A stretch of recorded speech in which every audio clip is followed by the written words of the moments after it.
बाबा शिवलिंग साईं को अगर उनके जीवन को देखें तो सपोर्ट ज्यादा बाहर से नहीं, जितना आज विस्तार है बाबा शिवलिंग साईं की भक्ति की शक्ति और उनकी परिश्रम मेहनत का ये सब फल।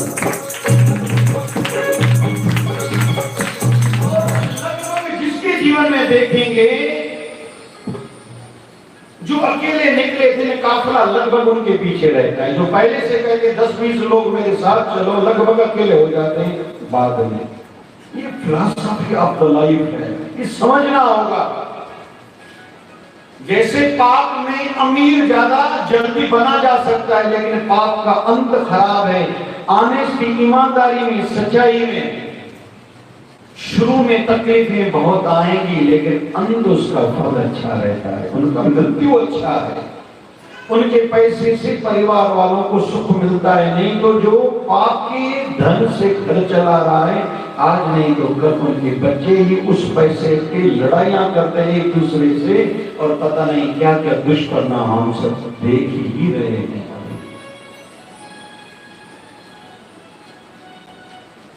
तो गुरु को क्या कहें, मेरे सतगुरु मुझे अपनी पसंदी का बना लो गुरु।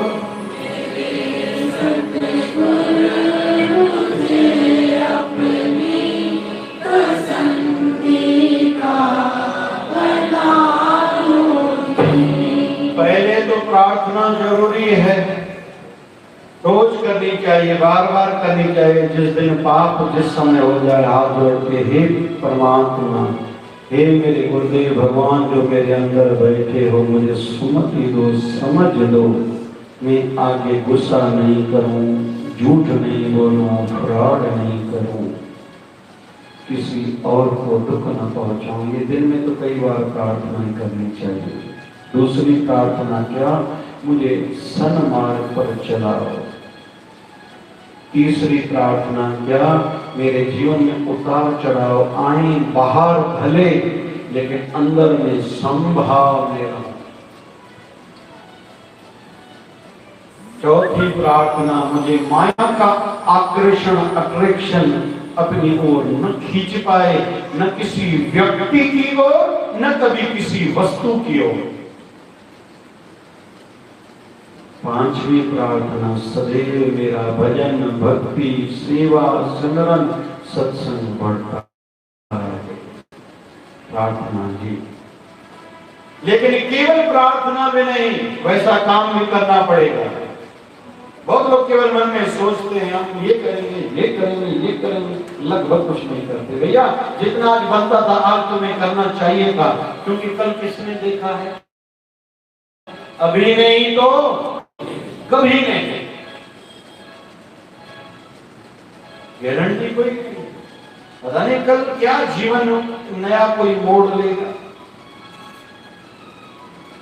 लेकिन गुरु का पसंदी कौन बनेगा?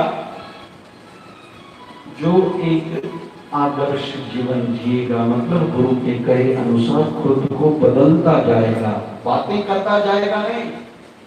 फिर ऑनेस्टी भी हो, क्या मुझे झुकना नहीं आता, मुझे झुकना नहीं आता, मुझे झुकना सिखा लो, मुझे झुकना नहीं आता, मुझे झुकना नहीं आता, मुझे झुकना सिखा लो।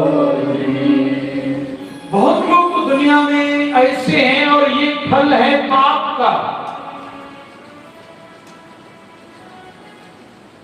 कि अपने को कम नहीं मानते। मैं गलत नहीं हूं, बाकी दुनिया गलत है।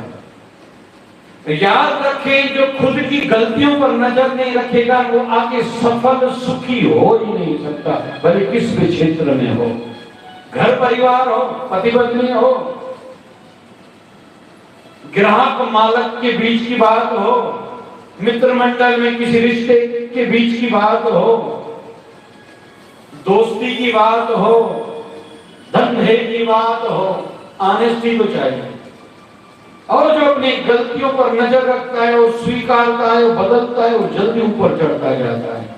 गलतियां होंगी संत से, तो कहावत है, एक गलती नहीं भले 1000 गलती करो, एक गलती नहीं भले 1000 गलती करो, लेकिन वही गलती बार बार मत करो। और हम सब कैसे बने, लगभग वही गलतियां रोज करते हैं। थोड़ी थोड़ी बात पर रूठ जाना, चिल्लाना, खुद दुखी रहना, दूसरों को दुखी करना। पहले तो स्वीकारना सीखें। क्या? मुझे झुकना नहीं आता, मुझे झुकना नहीं आता, मुझे झुकना सिखाओ, मुझे झुकना नहीं आता, मुझे झुकना नहीं आता। ऐसे गाएं कि अंदर जो बहरा हमारा मन है ना, वहां तक ये आवाज पहुंचे। बाहर के लोगों को आवाज नहीं पहुंचानी है, दूसरों को आवाज नहीं पहुंचानी। आवाज किसको पहुंचानी है? जैसे एक नया साधु बना था, तो एक संत रास्ते में मिला जो सिद्ध पुरुष हो चुका था। बोले कहाँ जा रहे हो? बोले भगवान को ढूंढने। बोले कहाँ है? बोले सुना है बाहर। बोले नहीं, तेरे अंदर में गुम हुआ है, तेरे अंदर से मिलेगा। जिसको मिला अंदर से मिलेगा, बाहर से नहीं। तो गाओ क्या? मुझे झुकना नहीं आता, मुझे झुकना नहीं आता, मुझे झुकना सिखा दो। गाओ, मुझे झुकना नहीं आता, गाओ, मुझे झुकना नहीं आता। बहुतों को लगता होगा कि मैं बार बार रिपीट क्यों कर रहा हूं। ये भी हमारे अहम का, ये अहम का ही प्रदर्शन हो रहा है। हमारे अहंकार को अच्छा नहीं लग रहा। मैं तो झुकता हूं, लेकिन झुकते बाहर से हैं। पुराने समय में मैंने एक बात कही थी। एक गरीब व्यक्ति आया था संतों के पास कि आपके दरबार में एक सेवक रोज आता है, अमीर आदमी है, घर का कंस्ट्रक्शन का काम चल रहा है, वो नाली बना रहा है, लेकिन वो मेरे घर के दरवाजे के एकदम बाहर जा रही है। बारिश के दिनों में या कभी पानी ज्यादा बहेगा तो नाली का पानी मेरे घर में आएगा। आप कृपा करके उसको कहो, समझाओ, क्योंकि वो मेरी बात नहीं मान रहा। उसको बोलो थोड़ा नाली से घुमा के लेके जाए, नहीं तो आजीवन मुझे तकलीफ होगी। उस संत ने उस शिष्य को बुलाया और कहा, भैया कौन सी बड़ी बात है, छोटी बात तो है, नाली बना रहे हो, ऐसे न करके थोड़ा घुमा के ऐसे घुमाओ और बनवाओ, भले मना तो नहीं है। शिष्य कहता है, गुरुजी आप कहो तो मैं सिर काट के दे सकता हूं, लेकिन इस बात को आप छोड़ दो। और ये शिष्य और कोई हम सब नहीं, बस सत्संग के रोज चढ़ना छड़े के बाकी चौथ था मालिक को चौथ था बड़ा फोटो घर पे लगाए, सेवा की छड़े कर जी को चौथ करना, ध्यान की छड़े कर जी को चौथ करना, सिमरन की छड़े कर जी को चौथ सो सिर कटे नहीं हो सिर छा करना भाई भाई सिमरन की छड़े कर जी को चौथ सब करना। अरे परिवार मुंह कट के निकाल के छने करे जे को वो सब करना। अरे फिर उस आप प्रीति कर किसी टाइम को नहीं निकाल के छने कर जे को जो सब झाड़ू तो लगा बाथरूम धो बले ये है गाल छने। क्यों? ये सब हमारे अहंकार के कारण है। ये हम लोग गा रहे हैं, ये भी हमारे अहंकार को अच्छा नहीं लग रहा। क्या?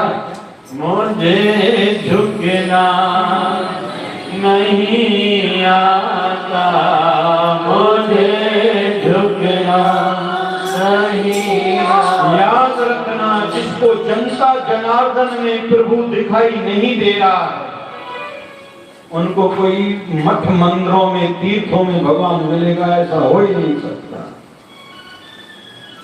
और जब तक किसी को हमने खुश नहीं किया है, परमात्मा हमसे प्रसन्न हो ही नहीं सकते। और दूसरों को खुश करना है तो खुद को नीचे करना पड़ेगा।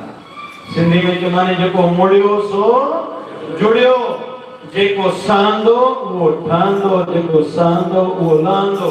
इन्हें वॾे नंढे जी ॻाल्हि कोन्हे, पति पत्नी जी ॻाल्हि कोन्हे, पीउ पुट जी ॻाल्हि कोन्हे, माउ धीअ जी ॻाल्हि कोन्हे। जेको मुड़ियो सो